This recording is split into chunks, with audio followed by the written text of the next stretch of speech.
The return to adventure from Mushoku Tensei. Happy Mushoku Sundays, everybody. Welcome back to another impression/skip content video. This time, we're going to dive into episode 19 of the second season. And yes, sadly, a lot of content was skipped with this adaptation of this segment. Travel preparations, Elinalise nearly not going along with Rudeus, juicy monster and ecosystem stuff, Elinalise being a bad, and yes, some great chemistry between the two of them. This segment really did, for me in the novel series, cement their relationship. And I felt like the travel banter between the two of them and their teamwork really did solidify for me that Elinalise is one of the best characters of the series. They just work so well together. But yes, sadly, anime can only cover so much, so that's why I'm here to remedy that. However, due to how much was actually cut, I'm going to actually cut part of this segment and put it into a separate video altogether.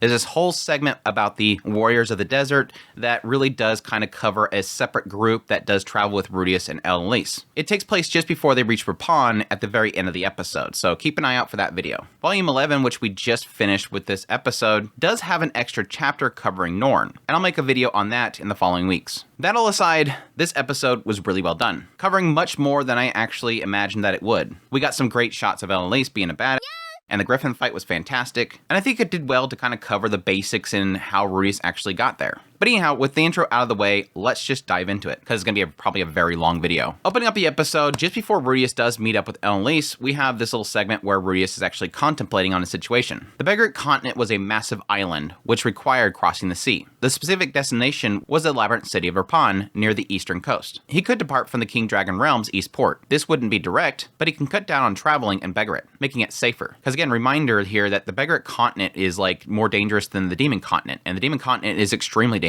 He could also take a boat from the kingdom of Asura and travel down Begaritt, which would save time, cutting it from 18 months to 12 months. So basically time versus danger. Either way, he'd miss his child's birth, but that wasn't the only worry. He'd be going against the man god's advice. He'd probably know that he'd go against his advice, but this would be the first time that he'd be doing the exact opposite to what was recommended. It would be like avoiding the kingdom of Sharon. Lilia and Aisha would still be captives, but he may have avoided running into Orsted. Would it have been better? Arriving at the refugee camp without trouble, things might not have ended terribly with Eris. 10 years down the road, he may have found where Lilia and Aisha were and had regrets. Which yes, the man god said he'd regret this too. So he's kind of noting here that yes, I could have avoided going there and things would have worked out with Eris, but I would probably have figured out later on what was going on with Lilia and Aisha, and then I would regret it. So should I really not go with his words and regret this? Based on that, it probably didn't have anything to do with timing. No matter when he went to Begaritt, he would end up with regrets. And he had no idea what those might be. Like losing a hand, or one of his parents. He couldn't waste time worrying about it though. Otherwise, he'd be stuck anxiously waiting for a couple of years, then only to learn that someone was dead. Paul or Geese might show up blaming him for not showing up. So yes, this is the point which Rudeus goes to talk to Elinalise. Again, going there before he tells Sylphie because he's afraid that he's not going to have the resolve to talk to her. Elinalise grimaced and reminded Rudeus that Geese may only be jumping to conclusions. He rarely thinks before he acts, and everything is on hunches or intuition for him. Like Rudeus thought of before, she considers that another letter might be following it, a letter to disregard it, and that Zenith was safe. I think that's the worst thing about the whole situation with her communication is that time that it takes for letters to get to them. You never know what actually transpires. But while that thought did occur to him, there was something else that countered it. He explained to Elinalise that Geese knew where to find him. Rudeus sent a letter a year and a half ago telling him where he was living. Geese was on the Begaritt continent, as of 6 months ago at least. He had to have met up with Paul and the others. It's a good point. Elinalise spoke up. Then why is it that Geese wrote us the letter instead of Paul? He replied, either Geese decided to send the letter all on his own, or my dad's stubborn pride got in the way. Paul had mentioned before that he'd be handling everything. That would make it harder for him to ask. Elinalise thought for a moment, before finally agreeing to go together. Rudeus wasn't sure why she pondered about it, but her smile looked a little sad. Perhaps she half expected things would end up this way. A little later, they met up to discuss the route. Elinalise spread out a crude map with markings on it. Her opinion was to arrive at Rapan as fast as possible. Rudeus noted that it would be more dangerous entering Begaritt from the north, but knowing Rudeus could speak fighting god tongue, Elinalise figures that they can get a guide and a bodyguard once they arrived. The goal was to buy horses in Renoa, load them up, and head to Asura, pushing them and replacing them as needed. Once they arrived in Asura, they would get equipment and provisions hard to find in Begaritt, then take a boat to Begaritt, hire bodyguards and guide, and get to Rapan. Deciding what resources to bring, Elinalise said that she would handle it. She had experience with her age, that he then casually jabbed her about. Rudeus was honestly concerned about slowing Elinalise down, but it seemed that Begaritt had a special breed of horses there. Rudeus did think that he could use his magic in creative ways in order to cut down their journey, but he didn't want to slow them down with amateurish experiments. Priority number 1 was getting there in one piece. What's so funny that he's noting this here, but he actually does a lot of really cool stuff with his magic later on. They carried on the discussion of plans, and Elinalise cleared up things that Rudeus didn't understand, with remarkable precision. She even presented many things in advance to prevent disagreements on the road. That's when the SC brings up the curse. There's one big problem, the curse. With a party, Elinalise would be able to find a partner, but with a rapid travel, that wouldn't be an option. Rudeus' thing was working now, but he didn't want to betray Sylphie. I'm not going to sleep with you on this journey. Yes, that wouldn't be a good idea. I guess we'll have to stop by some brothels or something on our way. They wanted to keep things strictly platonic, so Rudeus wanted to clear that up front. Otherwise, they may do it on the road out of convenience. Rudeus then spoke. What about the magical implement, though? It does weaken the curse's potency, right? Elinalise replied, well, if I try to take it, Cliff would ask why. Wait, you're really not going to tell him about this? Rudeus still felt that it was needlessly cruel for her not to tell him. Look, I really need you to talk to him first. But let me help you out, okay? It'll be alright. The two of them headed over to see Cliff that evening. Upon arriving, Cliff trotted over to show him a smaller version of the magical diaper. Rudeus then asked Cliff if he loved Elinalise, and if he would, no matter what. While confused, Cliff confirmed. With that, Rudeus explained the situation. He made sure to go over every detail and Elinalise's connection to his father. Even that with the trip, Elinalise would probably need to sleep with another man. Cliff replied, I suppose it'd be a burden if I came along. Elinalise said, yes, I'm afraid so. You wouldn't be able to endure a journey like this, Cliff. Feeling pain for Cliff, Rudeus asked Elinalise if he could come along. But Cliff admitted his shortcomings during his last tag-along that he did. I'm assuming that's when he was with Step Leader and Elinalise and him went off with them. Not probably the whole situation with Edis. Cliff handed the magical Pantsu to Rudeus and asked him to take care of Elinalise. Cliff seemed to understand his own strength and weaknesses. Turning to Elinalise, he stood tippy-toed and wrapped his arms around her. Yeah, you might notice that this is actually the scene that they put in the anime when Rudeus and Elinalise was actually leaving. This scene was way before then. They decided to merge the two of them, which sucks because it gets a little more friskier than that. Cliff then said, when you get back home, let's get married. I know I haven't cured your curse yet, but I want to buy a house and live there with you. I've made you anxious by waiting this long to say that, haven't I? Maybe you were afraid it was all just talk? Elinalise replied, oh, Cliff, but I'm a terrible person. I was planning on going off without saying a word to you. Cliff continued, I'd like to have a ceremony in the male style, if you don't mind. I know you're not a member of the church, but Cliff, my dearest, I love you so much, more than anyone in the world. Rudeus wasn't too crazy about her promising to get married after one last job, but maybe he was too used to movie cliches. Yeah, for those who don't remember, when Cliff first kind of proposed to Elinalise, he said that he was going to cure her curse, and then they would get married. So right here, he's saying, I know I promised that, but let's get married. Rudeus then went around to tell everyone about the situation. Saying goodbyes was important with the length of time that he'd be gone. Visiting Jenius, it seemed that he was aware of his achievements that he had done with Nanahoshi. Notifying him of his time away, it seemed that Jenius was okay to prove the absence. Special students like him seemed to have a lot more flexibility. Upon request, Jenius would see what he could do for Elinalise as well. Bumping into Linia and Pursena, they were bummed, assuming things would be boring without him around. Also, and this is kind of important, the anime kind of skips over, they realized that these would be goodbyes as they'd be graduates and back at the Great Forest by the time that he'd return. Yeah, this is their last year. Rudeus thought about what the man god said, taking note of Linia's features. Cat ears, swaying tail, thighs, chest. They quickly panicked at his scent. Pursena's charms, soft ears, voluptuous body. Sniff, sniff. Whoa, thinking about going around with us before you leave, boss? Rudeus apologized, saying someone suggested that he make a move on them. He didn't want to cheat on Sylphie, but he figures based on what the man god said, Sylphie wouldn't have kicked him out over it. It was supposed to lead to greater happiness. He imagined an alternative reality where he had a foursome with them. Could that have been his future? Probably not. He's thinking about it. I could technically do this, right? Rudeus spoke up. Linia, Pursena. Yeah? What's up, boss? They both looked at him nervously. Let's stay friends. Well, if you insist, a guy like you could use a few. Linia elbowed him in the side. Friends it is. Make sure you keep in touch. Some people say it's impossible for men and women to really be friends, but that isn't true. You could be friends with someone you're attracted to. Just have to set boundaries. Let's meet again someday, alright? Even if it's 10 or 20 years from now. Sounds good, boss. We'll both be big shots 10 years from now, so you can bow down before us and kiss our shoes. We're gonna conquer the Great Forest, man. He smiled at their ambitions. Well, I hope you don't take revenge on me or anything. He hoped that they'd see each other sooner or later. Yeah, that's kind of a bummer there, because that is technically kind of a sad moment there. It's both kind of cementing Linia and Pursena as friends to Rudeus, but at the same time, yes, acknowledging here that he's not gonna be back in time. Yes, as we see with the anime, he does get there quicker, but there's still a question mark if he can get back in time, even with the teleportation. With that, yes, he goes to see Nanahoshi. I got a kick out of this scene because at some point in the episode when she hands him the book and she turns around to go walk away, like there's like this split frame that just stood out to me where suddenly her eyes get wide, and I paused it there and I'm like, it almost feels like Nanahoshi knows that the viewer is watching. They're breaking the fourth wall because she's just staring up at the screen like, what are you looking at? But I think they did a really good job in this anime scene kind of portraying the fact that she's not happy about this. Like, oh crap, we just got these breakthroughs. Again, we just came from this whole breakdown that she did, and then they got to have this massive breakthrough, and she still needs Rudeus because, yes, he's helped her with getting these breakthroughs, but at the same time, yes, he's supplying the mana to do every single one of these tests. If she doesn't have him, she has to procure all these gems and whatnot just to supply it with mana. And so having him leave for 2 years, that's a huge, massive setback for her. She wants to get home as soon as possible. Adding another 2 years to that is horrible for her. That's another 2 years that she's away from her family. With that, he went to see Nanahoshi. He was unsure how to break the news to her. She was a lonely girl at heart, and he sensed that she was desperate for company. Plus, he knew that he'd be disrupting her research. She was obviously shocked at the 2 years that he'd be gone away. Just as he went to leave, she stopped him, bringing out a book with a map in it. The map was the area around the city. Near the top was scribbled N1. Down in the southwest forest was a red X, and B3 above them. When Rudeus asked what it was, she hesitated, but then admitted that they were ruins with a teleportation circle, meaning there was a teleporter that could bring them to the Begaritt continent. This seems like a massively convenient, but at the same time, like everything makes sense because yes, she has been traveling with Orsted.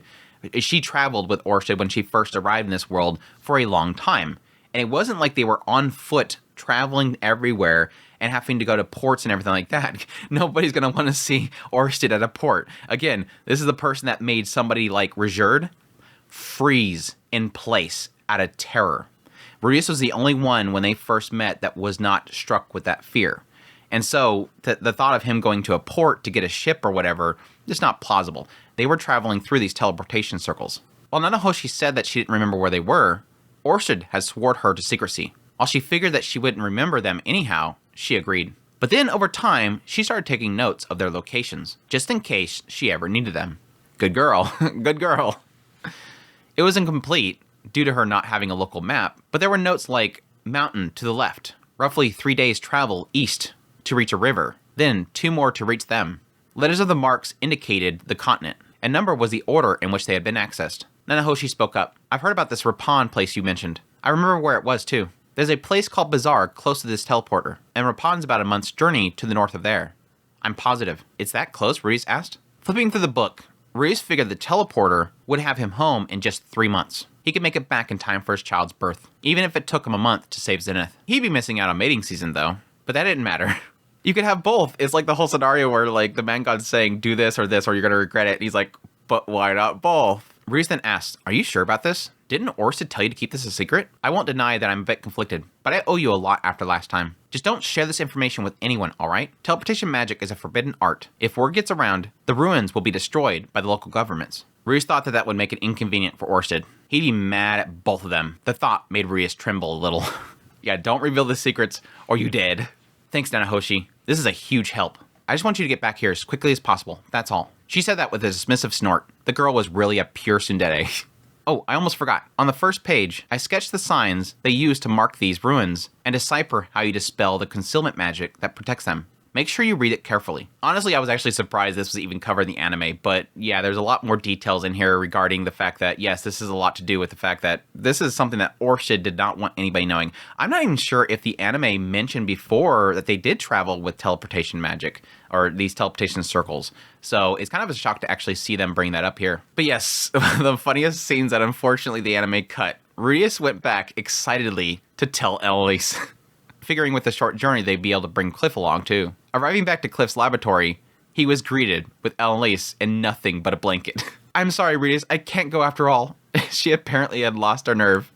Cliff was looking like a smiling mummy in the corner. She went on with excuses, parting with Cliff, disliking Paul, and yes, having a pregnant granddaughter. Rudeus then noted that he found a way to return in 3 months. He leaned in to whisper while Cliff was asleep. She joked about her ears being sensitive before he gave a full explanation, making sure to emphasize the journal's secrecy. Now with Elinalise back on board, Rudeus suggested bringing Cliff, but she was still against the idea. She doubted that Cliff could keep the teleportation circles to himself, which made sense. Less people, less possible for it to get out. Which, yes, technically that means they're still leaving without him knowing that they possibly have a quicker route. Honestly, Rudeus would like Reserved or maybe Bodygotti at his side. Reserved was tight-lipped, and Bodygotti probably already knew about the circles. As Rudeus considered the options, he remembered the trip would be short, so he could always come back if they weren't enough. That's when Rudeus returns back to Norn and Aisha and Sylphie to tell them what's going on, and yes, pretty much tells them about the fact that he has these teleportation circles, and yes, to shock to nobody, Sylphie immediately is not okay with this. Wait, teleportation?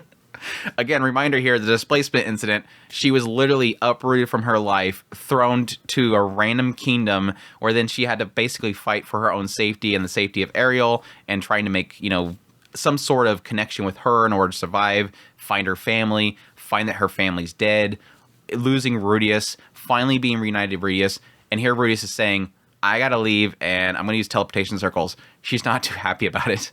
But it was cute, though, reassuring her and everything. It knows here that, yes, of course, he's going to leave the whole pregnancy to Aisha. He knows that Aisha is pretty much trained by Lilia. Lilia pretty much beat into her head everything to do with that kind of stuff. And he also turned to Norn to ask them to pretty much help out. It's kind of noting here that he asked her to help them out as well. Talk them, and if you sense some sort of stress with them, if you see Sylphie's in stress or Aisha's in stress, just be there and talk to them. He knew that she had experience with dealing with that herself. She accepted, seeming very determined to play her role. But yes, that's when he brings up naming the baby, which is a big, big no-no in this world, apparently. A little additional information in the novel about this. In bringing up the idea of naming the child before he left, he apparently tripped over a death flag, unique to this world. It was a story of Pedagus. One of his companions was an Emperor-tier fire mage named Pharaoh's Star, known as Fortunate Man. He decided to name his unborn son before departing to the front line. Then, he was defeated by the Demon King, Reiner Kazel. His son would go on to become a magnificent magician in his own right. The Rudeus had heard another version where the kid turned out to be a good-for-nothing. That all said, the story was so well known to everyone that naming an unborn child before setting off would bring terrible disaster. So yeah, that's when they decided to just, let's put a temporary name. I was like, let's do a temporary name, Rudeus Jr., and then when you make it back, we'll name it something. I'm glad they actually included in the anime the little kiss. You get a little wink at Aisha and Norn, and they start squeeing. Though sadly, the anime didn't include Aisha shooting a wink back. He turns to them and he winks, and then he goes in, and then Aisha winks back. He's like, what a rascal. Did she really want to see a kiss thinking that badly? He'd indulge her just this one time. It was so cute. It was a cute little scene. Revising their plan, Elinalise and Rudeus would ride horses to the forest where the teleportation was. The teleporter would take them a week's journey south of the oasis town called Bazaar. The travel there was a barren desert that was too much for Nanahoshi. Apparently, Orsted had to carry her on his back, but Rudeus figured that his magic would keep them hydrated at least. Even without a map, Elinalise felt confident in navigating unfamiliar terrain, claiming elves could travel in the densest forest without getting lost. Once at Bazaar, they would hire a guide. Rapan would be roughly 1 month north from there. After getting to Rapan, rescuing Mother, they would return the same route. He didn't want to tell the others about the teleportation circles, but they had no choice. Of course, he warned Sylphie and his sisters not to tell anyone, warning them that a scary man who could beat down Reserved in an instant would be angry if they blabbed. Besides his robe and aquahartia, he also made 10 scrolls from the one that Nanahoshi gave him. This again would be the Lamplight Spirit. Not having a local currency, he'd have to bring some things to exchange. He also decided to bring a book containing some specifics about teleportation magic. Orsted had used these circles in the past, but it didn't mean that it'd be safe for them. After flattering Jenius for a while, he got permission to borrow a few titles. The first one, an exploratory account of the teleportation labyrinth that he'd read before, which I covered in that specific episode, which I think was like right when he first arrived at the academy. So if you want to check out that video, it's a fascinating read. The second one was the Begaritt continent and the fighting god tongue. Dropping by to ask Ginger to help out with picking out a horse, he informed Zenoba of his plans. It seemed that Zenoba was trying to get him to take Ginger with him, which was an excuse to get her nagging nature away from him and Julie. She was that way ever since she was a kid, lecturing him over and over again about every mistake that he made. Zenoba sounded like a college student complaining about his mother. Rudeus sort of understood how he felt. Sort of. Still, Rudeus felt bad for Ginger. Being young herself, she was wasting away her 20s taking care of an oversized baby. When asking Julie for her opinion, she mentioned that Ginger just pointed out Zenoba's bad habits, meaning Zenoba just needed to shape up. After Ginger picked him out a horse, Rudeus noted his more slender shape, but it looked like it can go on for days at a time. Rudeus decided to call it Matsukaze. That's the big massive horse that you see in the anime. I was actually surprised to see him. Like, that thing's a beefy boy. Rudeus spoke up. Thank you, Ginger. You've been a great help. That's quite all right. It was no trouble at all. Want me to ask Zenoba to do something for you? Maybe massage your shoulders? Sir Rudeus, I have great respect for you, but I wish you would show a bit more... Right, sorry, it was just a joke. Judging from the way that she glared at him, Ginger didn't find it very funny. She's like, stop asking him to do things for me. That's not right. It's not how things work here. Having everything prepared, Rudeus wondered if he forgot to tell someone. Bodyguardi wasn't still around, but there wasn't anything that he could do about that. No, when I read this part right here, I immediately thought Linia and Pursena. And again, there's two aspects to this. There's the first one is that he's going to be gone for 2 years. And he told everybody that he's going to be gone for 2 years. But he didn't tell Linia and Pursena, nor again Cliff, that he found an alternate way to get back faster. Though I'm not even sure if he told Zenoba. I don't remember that either. But yeah, after that, they have their goodbyes. And yes, technically, Cliff is not supposed to be in that scene in the anime. They just kind of merged those two scenes together, the marriage confession and everything to that scene, which was fine. Even though we don't get to see Cliff as a mummy in the corner, drained by Elinalise and her not wanting to go. I thought that would have been great. As Sylphie cried, Rudeus thought about staying behind after all. Maybe after his child was born, he could help his old man. It made sense because it would take a year to get out there. He wasn't strong enough to keep the thoughts from running through his mind. But Geese was desperate enough to send a letter express. That wasn't cheap. Time was probably of the essence. Yeah, that's kind of an oddity there to think about, because he already planned it out of them traveling on foot to get there. So I got the letter. They're going to be expecting this to take this long. And I found a way of getting there quicker, but if I could get there sooner, that would probably be better because this is supposed to be important. But yeah, I like this whole segment because, yeah, of course, you have everybody's giving tearful goodbyes, and then Elinalise just rides up dramatically on her horse, calling out to Sylphie. Rudeus is not even on the horse yet. She just rides up like a Prince Charming. Be brave, dear. You'll be all right. You don't need a husband hanging around to give birth anyways. Trust me, I'm speaking on experience on this one. Sylphie said, I guess so. You be careful out there too, Grandma. Oh, don't worry about me. I'll manage just fine. Elinalise then flipped her hair confidently. She looked like a lady knight from a fairy tale.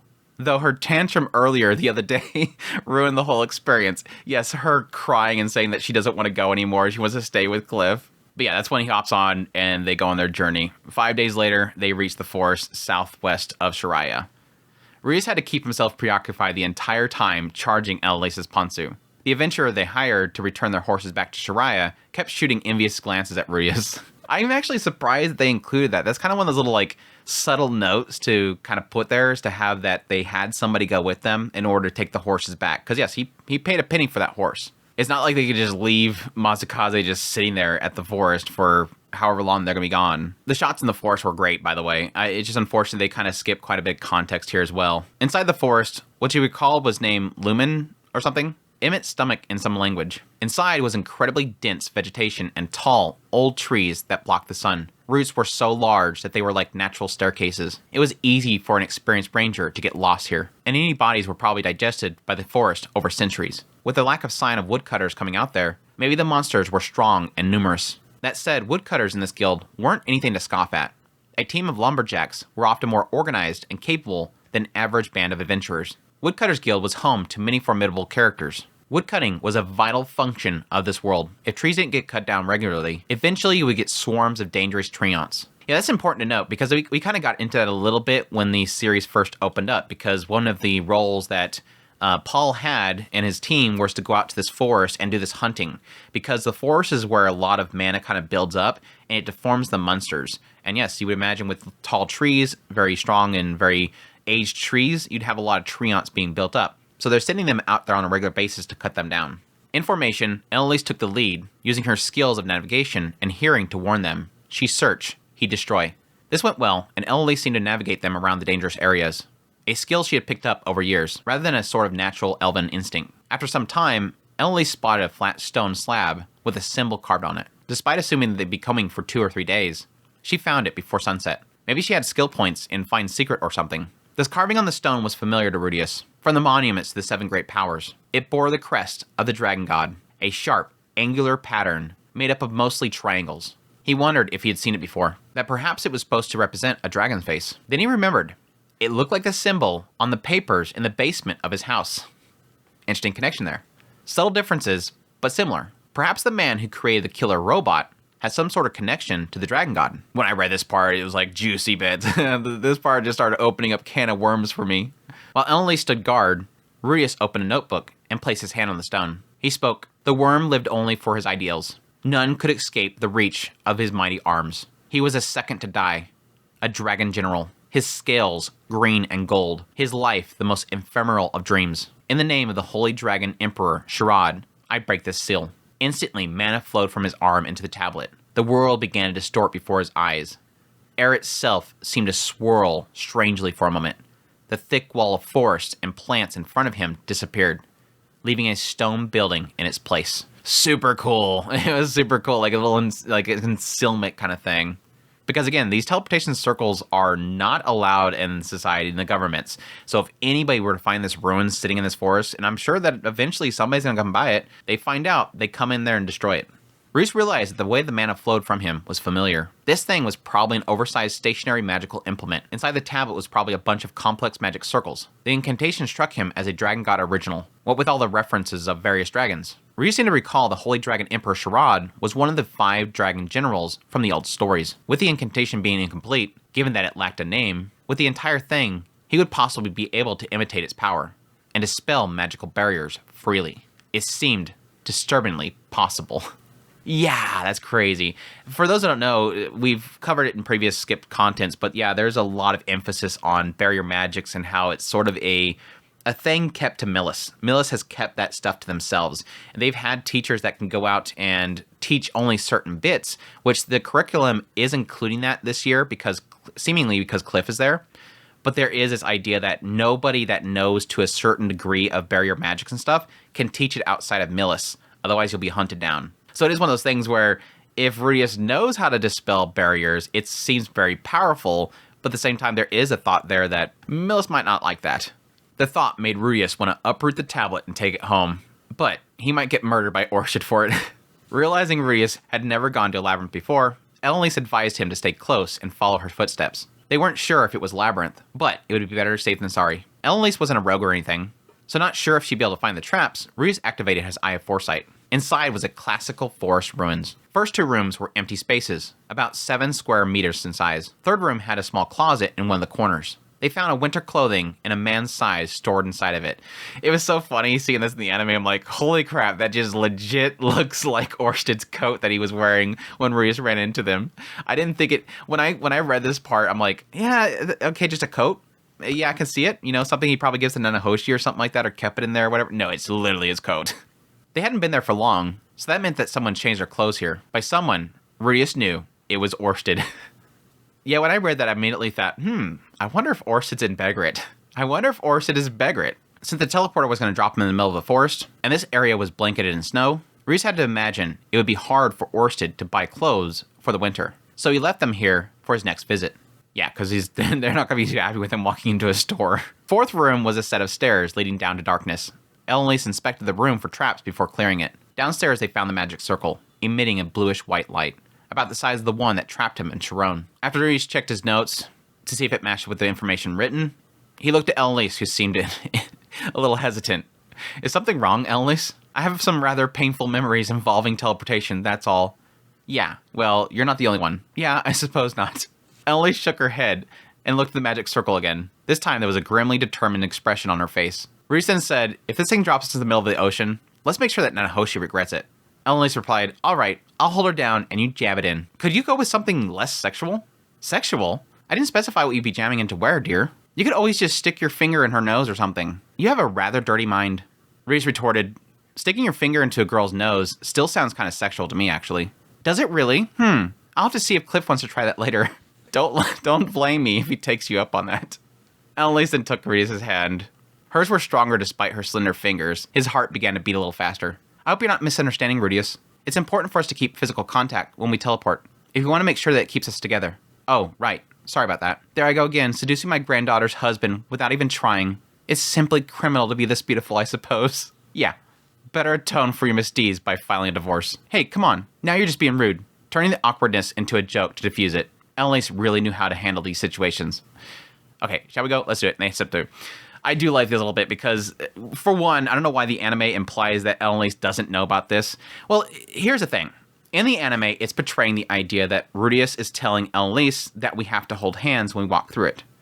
That doesn't technically make any sense. There's no necessity for that.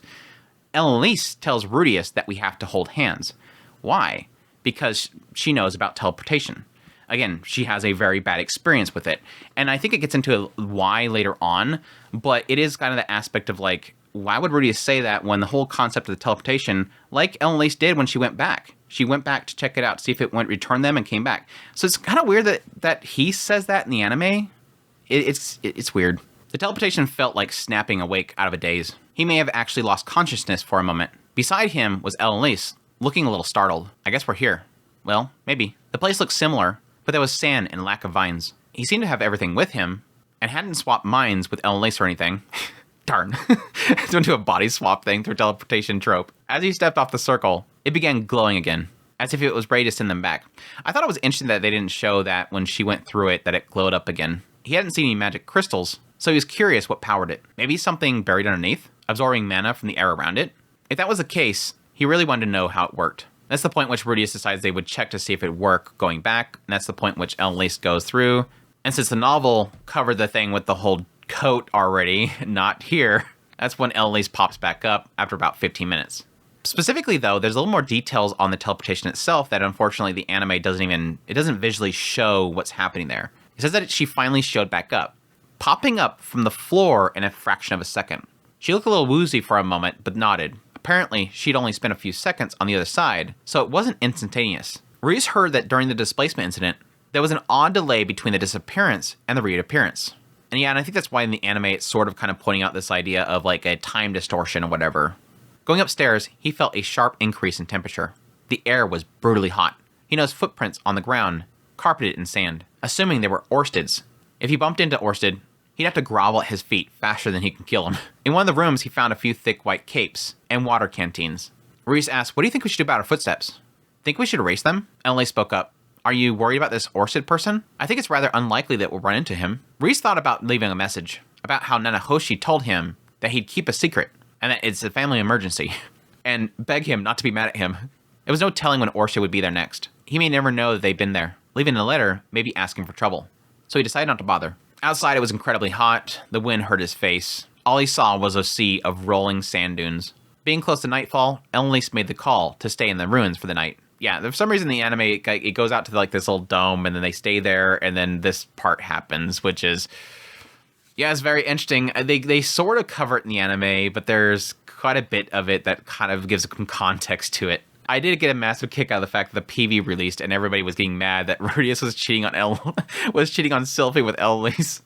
It's like, guys, just wait to find out the context. Before sleeping, Rudeus chose to channel mana into Elinalise's Pantsu. This involved putting both of his hands on it, which made him feel like an idiot. "Rudeus, if you find yourself running out of mana, you could put off recharging that thing for a while. But if I stop feeding it mana, you won't be able to contain yourself, right? Your magic is going to be crucial every time we enter combat. We have to prioritize your ability to fight." While the Begaritt continent's monsters weren't as fierce as the demon continents on average, they were supposedly comparable in strength. "Don't worry about it. There isn't much of a strain on my mana supply, honestly."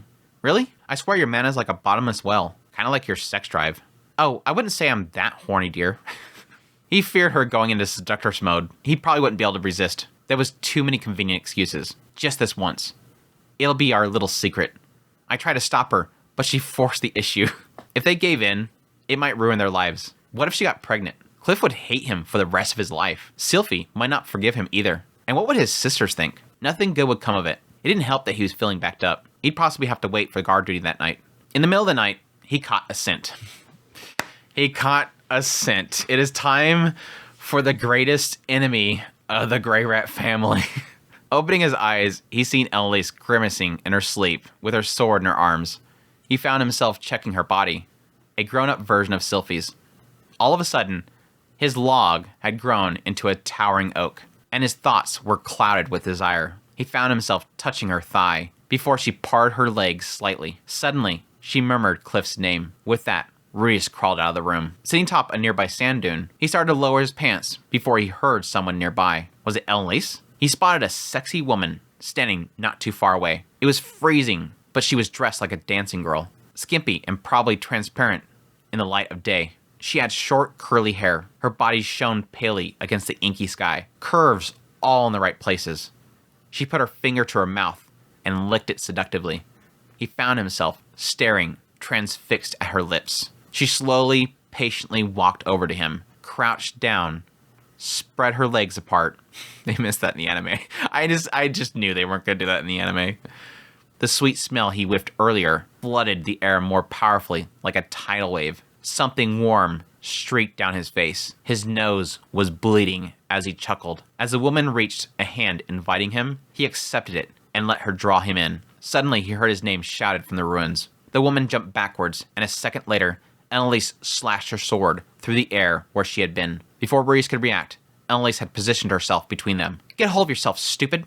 He didn't know how to react, but Elinalise charged the woman with her shield. As the woman let out a high-pitched shriek, her nails grew to an unnatural length. Wings formed on her back. She attempted to fly, but Elinalise beat her face with a shield. Once on the ground, she pinned her in place with her foot and stabbed her with her sword. The woman twitched a few times before dying. Rudeus was shocked, and none of it made any sense. As he stood there, stupefied, Elinalise slapped him across the face. Wake up already. That thing was a succubus. Huh? A succubus? Wait, really? The dead thing on the ground looked like a normal woman with long claws and wings. But now he realized her skin was actually bright blue, and her face wasn't human. She really did have a nice body. Maybe he could cop a feel. It's like even at this point, he's like, man, I can still do it. I can still, I'd hit that. The stuff is hitting him so bad. Elinalise spoke up. Yes, this is the first time I've seen one, but I'm positive. I guess that foul stench they emit wasn't just an urban legend. What foul stench, he said. He was struck with a nice fragrance. It was kind of arousing. He found himself staring at Elinalise again. She didn't have much of a chest, but the rest of her body was great. Elinalise, you got a really nice body, you know. What? Rudeus, pull yourself together, please. She likes sleeping around, so it wasn't a problem, right? She'd let him in. You know, I've always dreamed of making love to a girl like you. I'll tell Sylphie if you keep this up. Hey, what she doesn't know can't hurt her. He started walking towards Elinalise. Damn, that's right, she said. Succubi can bewitch men, can't they? Come on, babe. Let's have some fun. Elinalise frowned, then sighed, then slammed her shield into his face. He seen bright lights flashing before his eyes, but that didn't matter. He needed to have sex with Elinalise. After begging Elinalise for a moment, she talked him into using detoxification on himself. Over time, his body felt lighter, and the fog lifted from his head. I did hear that the scent of succubus had the ability to drive men out of their minds. I see that part was true. Good grief. Rudeus wondered what he was doing a moment ago. He searched his memory. Calling him to go back to sleep, Rudeus apologized to Elinalise. She looked at him with a grin before recalling the words that he spoke to her. It was humiliating. But she promised that she wouldn't tell anyone what happened. But she wanted him to not trust her so blindly, in case she ever lost control of herself due to her curse. It's like at her if anybody's going to be more understanding of that whole situation, because she has to deal with that all the time. Rudeus replied to her, yeah, okay, if that happens, it happens. She said, no, stupid. You're supposed to stop me if it comes to that. Right. She left him to guard duty and asked him to burn the body. Outside, he noticed the succubus wasn't really attractive. It was bat-like, maybe human enough if he squinted. He wasn't sure why he was turned on by it. Maybe it revealed its true form when its true nature was exposed. He hadn't imagined the figure, though. Neck down, it was a much bustier version of Elinalise. That all said, it was a close call. If Elinalise hadn't showed up, he would have had the life sucked from him. He had a serious case of blue balls and would have to work it out before returning. Looking out for Succubus, of course. It was his first night in the Begaritt continent, and it was already proving to be a challenge. Yeah, literally the first night that he arrives on the Begaritt continent, he literally almost died. If it weren't for Elinalise being there, he would have been dead. No doubt. He would have come to her, and that would have been it. Their journey just began, and the succubus incident woke him to the dangers they were facing. The time of the university had dulled his instincts. Not that they were that sharp. He had to shape up, or he'd get them killed. They were keeping themselves covered and hydrated, heading north according to the notes from Nanahoshi. Thanks to a well-known elven ability, Elinalise would keep them in the direction without a compass.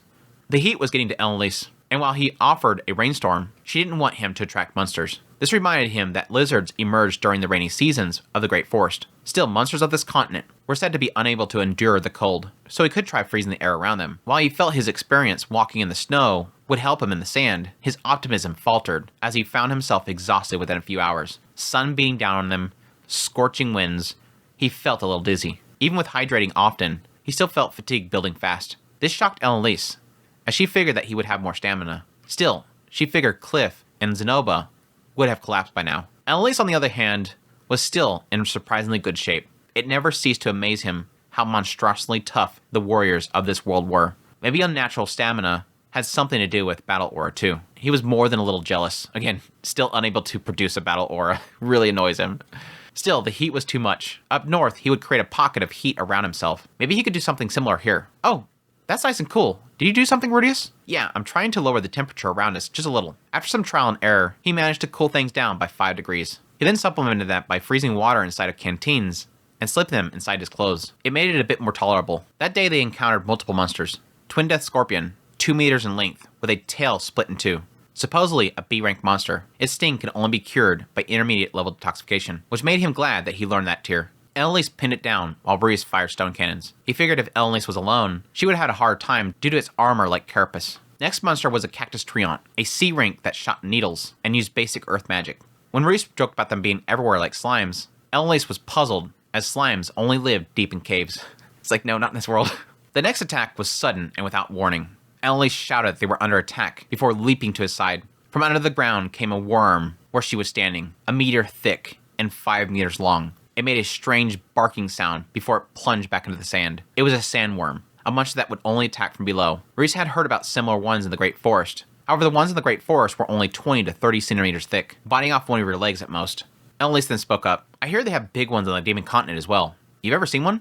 Most of the monsters that I ran into there were snakes and wolves. Oh, that and some weird walking armor thing. Walking armor, she asked? What was this? A soulbreaker? Nah, they call it an executioner. It's the one with a big sword. Ah, those are a stronger variety. You don't want to run into one of those when you're on your own. Yeah, thankfully he had Edison and Reserve with him. Rudeus thought with the size of these sandworms, he figured it was big enough to swallow a man whole. Rudeus then churned up the ground where the sandworm was, chopping it up with blades of hardening sand. It died without a shriek. If they got caterpillars that big around here, I wonder what their butterflies are like, he mused. Maybe that's what they call a succubi. They're a bit like butterflies of the night, aren't they? Huh, does that mean you're started off like a bug yourself, Elinalise? Well, I do have my awkward years, you know. Their banter's so good.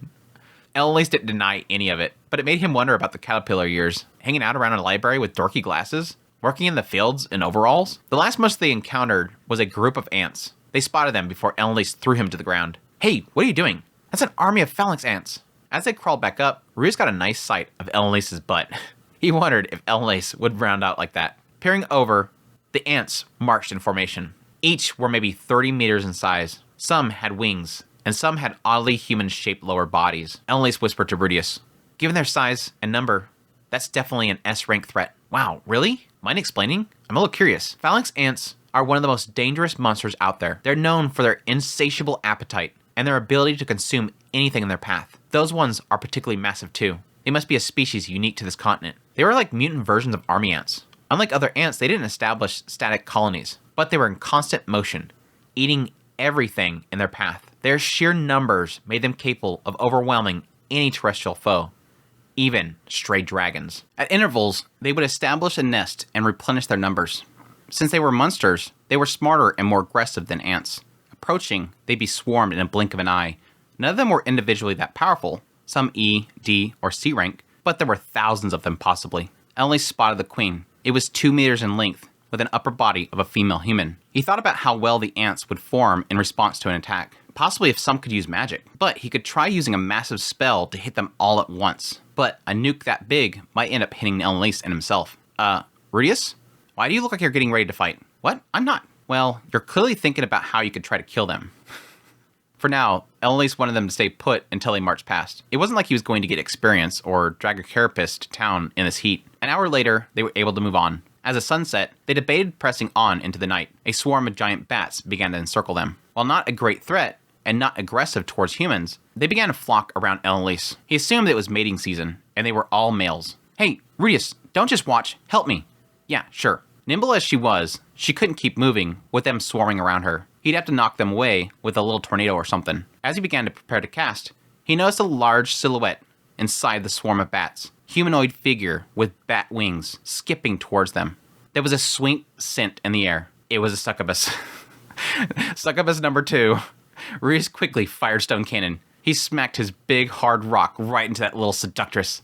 She grimaced in agony, clutching her stomach as she turned to flee. He unconsciously dialed back to non-lethal, as to not kill something that looked so human. Facts were, he wasn't cut to be a succubus exterminator. Their pheromones, or whatever made him lose grip on reality. As long as he had his distance, he could take it out in a single stone cannon. It was probably E rank, but due to its ability to mesmerize, it was classified as a C. Even in his previous life, he had a soft spot for succubi. Long story short, it wasn't his fault he grabbed Elinalise from behind after clearing the bats. Hey, Rudeus, get a hold of yourself. Use a detoxification spell already. Gosh, stop rubbing yourself against me. Come on, please, just a little. I won't even put it in all the way. Why don't we just use the back entrance? That doesn't count as cheating, right? Stop being such an idiot. This time, a shield chop. If she was in a visual novel, people would call her the childish, violent heroine, but she was justified. That's alright. It's the monster's fault, not yours. Honestly, I hope that's the last we've seen of those awful monsters. Ugh, now you got me all worked up. She smacked her flushed cheeks and shook her head vigorously. His actions had apparently done some damage this time. It seems those bats were under the control of the succubus. It wasn't unnatural for stronger monsters to command the weaker ones. It apparently kept women at bay while the men were seduced, led away, and consumed. Super interesting getting like the details of how the succubus work. Not soon after, a two-legged lizard that resembled a velociraptor popped up and began consuming the fallen bats. Elinalise readied her shield. She had never seen something like this before, despite her knowledge. I'm surprised. I thought you knew every creature out there, Elinalise. I'm not a professional monster researcher, you know. This must have meant that it was something only found on the Begaritt continent. When they spotted them, the raptors hissed and jumped to attack. They weren't strong, and they took out 7 of them in a few seconds. The remaining 10 backed away warily. As Rudeus thought about mopping up the remaining, Elinalise called out, "Rudeus, be careful. Something huge is coming." A group of large monsters, giant feathered dinosaurs, appeared. Their crests were an eye-searing bright shade of red. Singles were a C rank, while the packs were classified as a B rank. With the size of them, they were probably A rank territory. While consuming the raptors that were their prey, she chose to throw threatening cries at Rudeus and Elinalise rather than attacking. While Rudeus wanted to handle them while they were busy, Elinalise motioned them to move on as something bigger was coming. It's like constantly Rudeus is like, let's do this, let's fight this thing, and constantly Elinalise is saying, move on, move on, move on, move on. After some distance, they made a temporary shelter and began to cook the raptor Elinalise grabbed. Today taught them that the night was a very different place. Once the sun set, the monsters kept coming. Elinalise speculated that the succubus's pheromones attracted the monsters. It was sweet to males, but intolerably foul to females. It was hard to say that if it applied to monsters too. With succubus targeting human males, it meant swarms of monsters in the desert. The first succubus they encountered didn't bring any bats or other creatures, but there was a magical barrier there. Perhaps it slipped inside alone somehow. Ah crap. What if it was a fiend of Orsted or something? Nah, that couldn't be right. It wouldn't have attacked, but instead asked if Rudeus knew Orsted. What if it was a cultural misunderstanding? What if that was how succubus said hello? In Japan, people got to know each other by taking a bath with them. Foreigners could never wrap their heads around this idea. Maybe this was similar. It would be really unfortunate if he accidentally killed an old friend of Orsted's. No. If he posted a guardian there, Nanahoshi would have mentioned it. With his curse, most people hated Orsted, and it probably applied to monsters too. Like, I was actually thinking about the idea that, was that first succubus actually like a friend of Orsted and I killed it? This is bad. Elinalise gave off a yawn. Rudeus envied her ability to relax. She would be less carefree if she knew what Orsted was like. Still, he couldn't overthink things and worry that every monster could be someone's friend. In terms of encounter rate, this place seemed worse than the Demon Continent. Hopefully, they didn't land on the Divine Continent by mistake. Their first day was over. It felt like a week, honestly. They had a long road ahead of them. The second day was no less eventful. He found himself consumed by a worm while fighting a twin death scorpion. He used Wind Slice to tear it up and earth magic to get to the surface. But Elinalise had taken a hit from the poisonous stinger. Apparently, seeing him consumed threw her off and she lost her focus. He killed the scorpion and saved her life with detoxification. Neither of them screwed up. They just got unlucky. Elinalise spoke up. "Nice work getting us out of that mess, Rudeus. I can see why you acquired such a reputation as an adventurer." She didn't blame him over the situation, even though she nearly died. He was the one that was careless. She was definitely mature. She then continued, "Don't look so miserable, alright? No matter how alert you are, sometimes things just get the better of you. We managed to pull through, and that's what matters." They managed to catch a glimpse of a colossal monster in the distance. Its every step sent up a cloud of sand. It had to be hundreds of meters in size. It was like a blue whale with legs of an elephant. Yeah, that's the Behemoth. When I seen that in the anime, I'm like, is that the Behemoth? The perspective shot doesn't really give you that scale. It kind of sucks they did that perspective. That's a Behemoth, Rudeus. Huh? You've seen one of those before, Elise? Oh, somebody's gotten a bit more casual all of a sudden. I don't know about that. Just trying to be respectful to my elders. Zenoble's older than you know. Well, sure, but he's basically just a big kid. Behemoths were one of the continent's most famous monsters, ranging from 100 to 1,000 meters. Yes, half a mile. Half a mile long. They were peaceful and tended to leave people alone unless attacked. Some claimed to have slain one before and found massive numbers of magic stones inside. Hearing these rumors, people tried hunting them down for profit, but doing so was easier said than done. They had extremely tough hides. While they had no weapons or attacks, they simply would thrash around with their massive bodies, killing most of their enemies. Range was ineffective, as they would burrow deep beneath the sand. Also, despite their size, nobody has ever found a corpse, giving rise to a rumor of a hidden behemoth burial ground somewhere. Realistically, their corpses were probably eaten by other monsters, or they buried under the ground when they die. You know, you might be able to take one down if you tried, Rudeus. I'm not planning on going around assaulting harmless herbivores for no good reason. Still, it was worth a shot if he was hard up for money. Another thing to put in his back pocket for ways to make money. On their third day, they encountered a sandstorm. It was like a wall of sand. Being unable to wait it out, Rudeus uses magic to clear it. Now this is very interesting, and the anime doesn't cover it. It just shows at some point, it shows Elinalise and Rudeus going through a sandstorm, and Rudeus just disperses it. It's kind of important.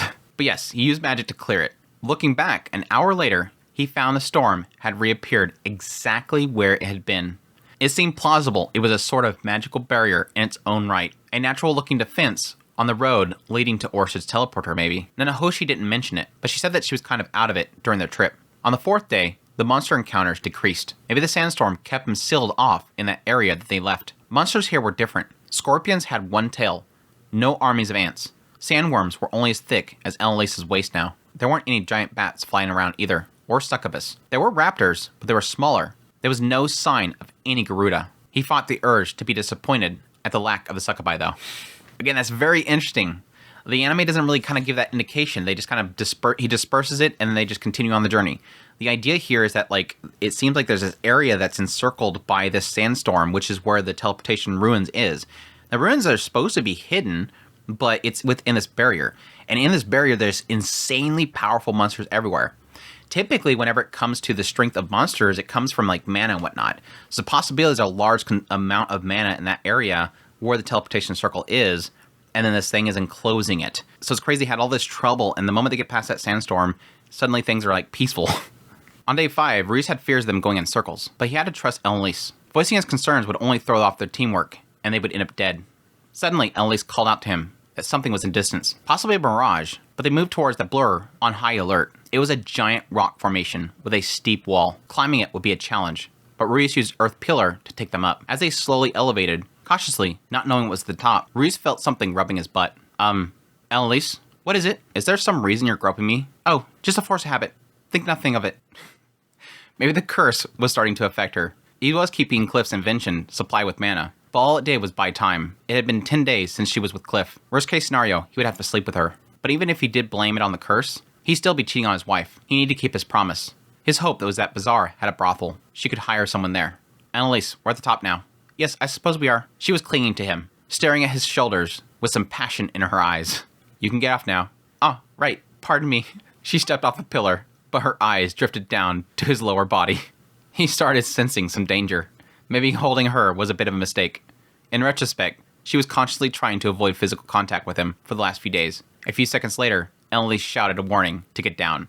Something flew past them. Cold tingles ran down his spine. Yeah, that's a crazy thing right there. It's like when I see that part in the anime, I'm like, oh, here it is. They're going to go up on the pillar and she's going to be holding on to him. Nope. In the anime, they weren't even touching. It's like, really?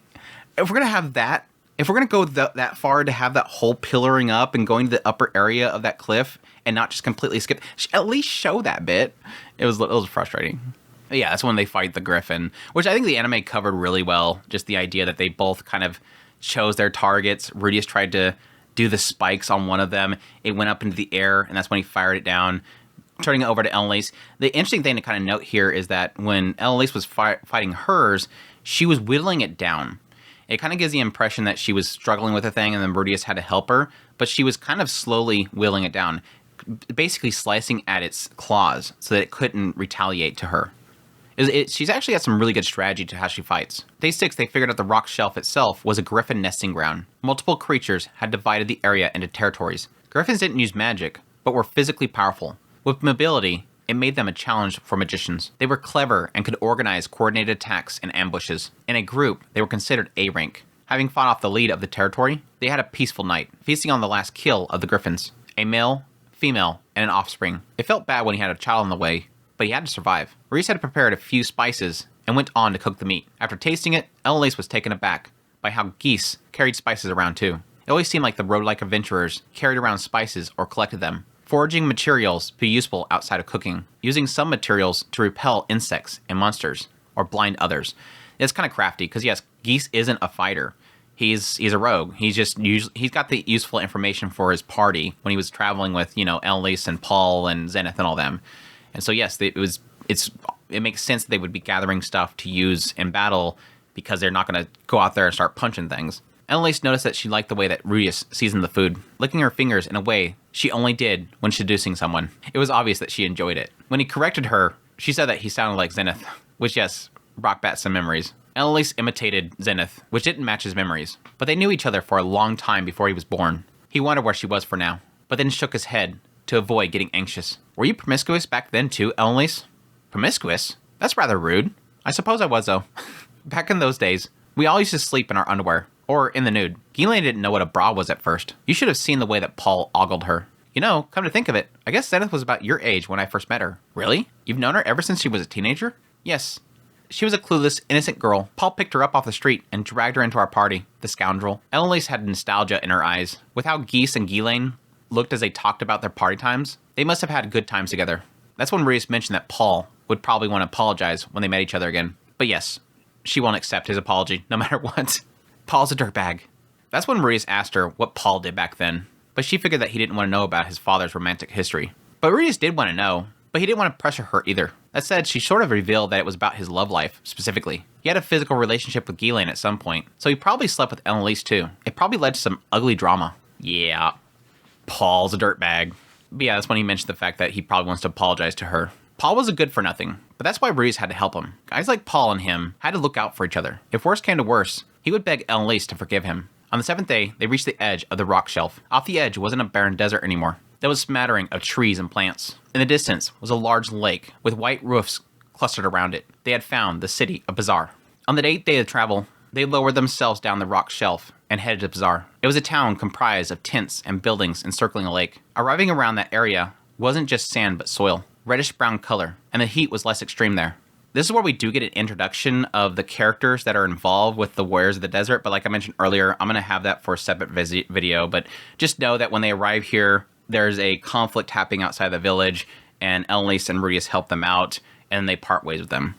With that, they walked off to Bazaar. Arriving, the sun had set, and the place was lit with large bonfires all around. Around those bonfires were carpets with people sitting and eating happily. Most wore turbans and different colored clothing. Many reminded them of the tribal clothing of the Demon Continent. As they grew hungry at the sight, a man offered meal for 3 shensha, which they took him up on. While Rudeus tried to pay with bronze coins, the man had no clue what it was. He didn't even know what the Kingdom of Asura was. Rudeus feared this, but hadn't got a chance to exchange currency yet.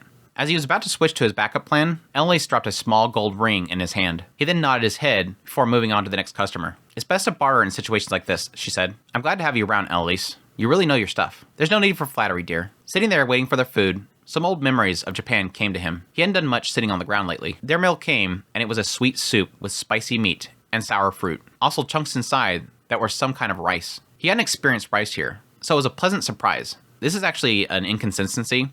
Rudeus does experience rice when he's going through the Dragon King realm. His love for rice had grown over the years, so he gobbled it up, and it made him feel invincible. He wanted to see if there was possible to cultivate rice in the Northern Territories. If he taught Aisha the basics, maybe she could get a field going in the yard. But maybe it was wrong to turn his sister into an agricultural worker for his own pleasure. Rudeus ended up asking for seconds, which surprised Elinalise. She was used to him whining about food. It wasn't that he was complaining about Sylphie's cooking, but rice held a special place in his heart. He just needed egg and soy sauce. Maybe Garuda's nest had eggs. Additionally, maybe the continent would surprise him again with soy sauce at the market. But side projects were for later. They weren't on vacation. They put off hiring the guide for the morning as folks were turning in. When he asked for a place to stay, a man mentioned that there was an area where they could set up tents. There, Rudeus built a shelter for them. Phew. Well, at least we made it this far, right? So far, so good. Still, we're only halfway there. Let's make sure we stay on our toes. They went over their priorities, exchanging money, buying provisions, confirming route, and hiring a guide. Checking gear for damage was his daily routine, while Elinalise cleaned her sword and shield. Following this, they turned in for the night. And immediately, Elinalise went out to go find a man. Her curse typically kicked in full gear every 2 to 4 weeks. Cliff's magical implement more than doubled that deadline. With their journey only being 2 weeks in, she had time, but she wanted to grab someone while they were here. It made sense with how uncertain they were about what laid ahead them. Their trip was going to last 4 months at least. Okay, I guess I'll see you later, Rudeus said. Yes, I'll be back eventually. Don't wait up for me, though. Get yourself some sleep. Well, okay, but you don't speak their language, do you? That won't be an issue. This sort of thing works the same anywhere you go. It's like she has a universal language. Body language. The next morning, Rudeus jerked awake to screams of ant attack as an army of Phalanx Ants descended on the city. And then he woke up for real. Yeah, that would suck. He'd actually gotten a full night's of sleep. Dreams of Aisha, Norn, and a 7-year-old Sylphie fighting for a ride on his shoulders. Sylphie eventually winning the fight. Waking up, he felt like a day would be good. Next to him was a satisfied Elinalise asleep. Reese felt a little bad for Cliff. Bazaar in the morning was transformed into a lively commerce. Sales of product and trade was everywhere. Glass seemed to be a big focus, as it seemed to be a major industry here. While the central continent had glass, it tended to be thin and semi-transparent. It wasn't comparable to what he was used to in Japan. But still, he considered getting a souvenir before Elinalise stopped him. Their next step was getting local currency, called Sensha. Bartering was big here, but it didn't hurt to have cash on the pocket. Honestly, discovering new currency was kind of exciting to him. He'd seen some before in passing through Eastport. It was a round gold coin with a crude stamp on it. To acquire some, they sold off some things that they brought with them. Jerky sold for 3 times what they paid in the central continent. He could really make a killing if he bought things and sold them through using the teleporter. But that was just asking for trouble. Again, another way of making money in the back pocket. But he's like, yeah, going through that teleporter would probably be bad. I mean, not just the fact that Orsted might go through there, but additionally having to go through all those monsters. Like Nanahoshi said, Rapan was confirmed to be 1 month's journey north. It was a major city, so information was simple to get. The usual route was to head through the Inkots region and take a long way around the desert. It sadly wasn't safe due to bandits. So many merchants cut through the Ucho Desert. By heading east to the marker, you could go to an oasis. From there was a winding road to the west for a while. Once Karas Mountains was spotted, you kept it on your left while you head north to the next oasis. From there, the desert was less brutal to the east, pushing through as fast as you can, then heading northwest to rejoin the road. The details were nice, but he didn't know any of the places mentioned. He settled on looking for a map, but the idea of one seemed confusing a man that he asked. This meant that they clearly needed a guide. Sadly, this area was more of a way station on the road, not so much a bigger trade hub. Finding a guide would be difficult. Elinalise assumed they would find a guide easy, but this wasn't a normal route for her. Typically, in unfamiliar land, she kept to border cities and areas where travelers were common. Jumping with a teleporter into the middle of a continent threw her off. Eventually, they got word of a caravan that they would join and make their way all the way to the labyrinth city of Rapan. And that is where it concludes. And yes, like I said, the caravan that they join is the skip chapter, the Warriors of the Desert, which, like I said, I'm going to make a full-on video of that, which I'm glad that I decided to do so now because this turned out to be an insanely long video. I knew they skipped a lot. Based on my notes and how much I moved over from my notes into my document, I was like, yeah, this is probably going to be a really, really long video because, again, so much of it was skipped. I mean, we technically went through, I don't know, like 4 chapters in this one episode, so a beefy bit. And like I said, I just love the interactions between Rudeus and Elinalise. I think they just work so well together because Rudeus likes to be jokey and kind of crude at times, and Elinalise is just one of the few people that can throw it right back in his face. Like, he cannot compete against her when it comes to being crude. So they work so well together. And plus, it's so much of Elinalise guiding Rudeus and protecting him and keeping him, you know, on the straight path. Okay, I can blast this. No, don't. Go around here. No, there's something else coming. We need to move. We need to move. And yes, how dangerous that place is, especially at night when they were beyond the barrier of the dust storm. He needed her guide. Otherwise, again, he would be dead, like, really easily. But again, like I said, the Warriors of the Desert is an incredibly good chapter, and especially around the idea of Elinalise. So, like I said earlier, I welcome you guys to check out my video when I make that. I am tentatively thinking of posting it maybe on a Thursday or Friday of this week. If not, should be by next Sunday, if I can get time to put it together. And again, it's a beefy bit. So keep an eye out for that. And like I said earlier, they're probably also going to skip the Norn in the Mills Church chapter as well, which I'll do that on another week, a following week, just to make sure that it doesn't pop up at the beginning of the next episode, which I doubt. But anyways, for all those that actually stuck around for the entire video, thank you so much for dropping by. I hope you guys enjoyed this skip content video and going through everything that was unfortunately skipped by the anime. It was less of me talking about the episode itself and more me just talking about what was skipped, which is unfortunate, but it is what it is. But I hope you guys enjoyed. If you did, make sure that like button down below, comment, let me know about this episode and the skip content. Additionally, if you like this content and you want to support the channel more, I have a Patreon link, tips, links, so thanks, membership button down below. Greatly appreciate what it does. Make sure you hit that subscribe button if you want to get that other skip content, and y'all take care.